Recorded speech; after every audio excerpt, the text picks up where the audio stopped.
పవిత్రమైనటువంటి ప్రదేశానికి 150 కిలోమీటర్లు జర్నీ చేసి రావడం జరిగింది. ఈ కార్తీక మాసంలో వచ్చి కనుక ఒక్కసారి కనుక ఇక్కడ జలపాతంలో కనుక స్నానం చేసి ఈ పుణ్యక్షేత్రానికి ఇప్పుడు కాదు పురాతన కాలం నుంచి కూడా ఏది మన ఏషియన్ పీరియడ్ నుంచి కూడా మంచి పేరున్నటువంటి ప్రదేశం ఇది.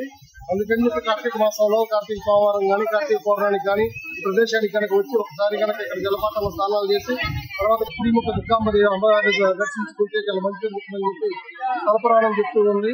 అట్ ద సేమ్ టైమ్ ఇక్కడ పురాతన కాలం నుంచి కూడా ఉన్నటువంటి పరిచయాలు, అందులో టూరిస్ట్ ప్లేస్ గా కూడా మన వెనక కనిపిస్తున్నటువంటి మన ఈ జలపాతాలు ఇవన్నీ కూడా చాలా ఆహ్లాదకరమైనటువంటి వాతావరణము, ఎత్తైన కొండలు అంతా అద్భుతంగా ఉంటుంది. ఇక్కడ ఎంట్రన్స్ ఎంట్రీ అవుతున్నప్పటి నుంచి చాలా యాంగ్జైటీగా గూస్ బాంబ్స్ వచ్చింది నాకైతే మాత్రం చూడడానికి. వచ్చి ఈ వాటర్ ఫాల్స్ వస్తుంటే ఈ మనకి చుట్టుపక్కల హార్సింగ్స్ పెట్టి చెందావా అంత వాటర్ ఫాల్స్ ఎక్కడా లేవు.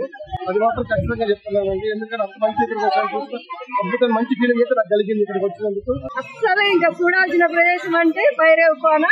ఇంత పవిత్రంగా గంగమ్మ శివయ్య ఇక్కడే ఉన్నారు. చాలా ఆనందంగా ఉంది, చాలా అంటే చాలా చాలా.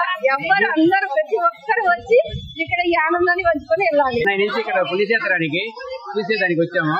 ఎప్పుడు ప్రతి సంవత్సరం వస్తాము ఇదే కార్తీక మాసంలో. ఈ 1 కోటి లింగాలు కలిగిన ఒక పుణ్యమైన క్షేత్రం.